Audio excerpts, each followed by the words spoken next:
आप सभी बच्चों का पुनः NBGEI ग्रुप में आप सभी का स्वागत है।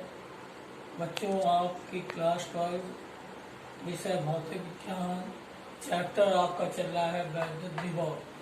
आज हम पढ़ेंगे विभवांतर पोटेंशियल डिफरेंस। कल आपने बच्चों किसी बिंदु आवेश के कारण वैद्युत विभव को निकालना पिछले वीडियो में सीखा।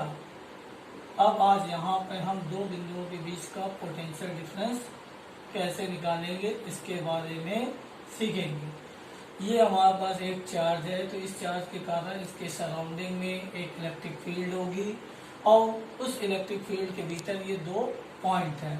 जैसा कि बच्चों इस चित्र में ये दिखाया गया है कि यहाँ पर एक परीक्षण आवेश रखा है, इस पर बल क्षेत्र से बाहर की ओर लग रहा है।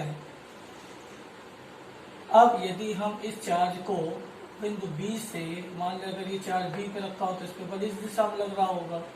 अब अगर इस चार्ज को हम B से A तक का लाना चाहें तो हमें इस फील्ड के अगेंस्ट कुछ कार्य करना पड़ेगा। तो जब कार्य करेंगे तो यहाँ पर एनर्जी कुछ और होगी, वर्क कम करना पड़ेगा। मान लो यहाँ से यहाँ तक करना है, वर्क कम करना पड़ेगा, तो यहाँ पे जितना वर्क करेंगे वो इसकी एनर्जी, अर्थात यहाँ पर वो एनर्जी विभव होगी। यहाँ और लेके आएंगे तो हमें ज़्यादा वर्क करना पड़ेगा, तो यहाँ एनर्जी और ज़्यादा खर्च करनी पड़ेगी, तो ये एनर्जी यहाँ पर पोटेंशियल के रूप में संचित होगी। अगर इन दो बिंदुओं के बीच का अगर एनर्जी का डिफरेंस जो होता है वही हमारा पोटेंशियल डिफरेंस कहलाता है। तो इस तरह से हम पोटेंशियल डिफरेंस, दो बिंदुओं के बीच की ऊर्जा का अंतर जो निकालते हैं वही हमारा वैद्युत विभवांतर कहलाता है। तो देखिए, एकांक धन परीक्षण आवेश को वैद्युत क्षेत्र में एक बिंदु से दूसरे बिंदु तक ले जाने में किए गए कार्य को इन बिंदुओं के बीच का विभवांतर कहते हैं।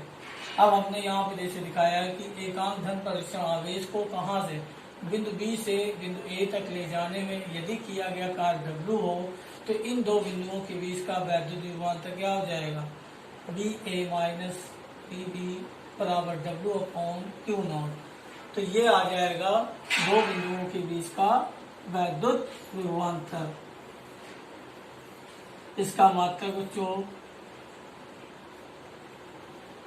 जूल प्रति कूलम, या आप लिख सकते हैं वोल्ट। यदि हम ये मान लें कि बिंदु B अनंत पर हो तो यदि इनफाइनाइट हो तो इसकी एनर्जी क्या होगी, शून्य हो जाएगी। यदि बिंदु B इनफाइनाइट पे अगर होगा तो इसकी एनर्जी क्या हो जाएगी, शून्य हो जाएगी। तब यहाँ पर अगर वैल्यू रखें तो ये क्या आ जाएगा। फिर से बच्चों आपको ये देखिए विभव की परिभाषा आ जाती है, परीक्षण आवेश को अनंत से वैद्युत क्षेत्र भीतर लाने में किए गए कार्य को उस बिंदु पर वैद्युत विभव कहते हैं। अब इसी तरह से मान लें यदि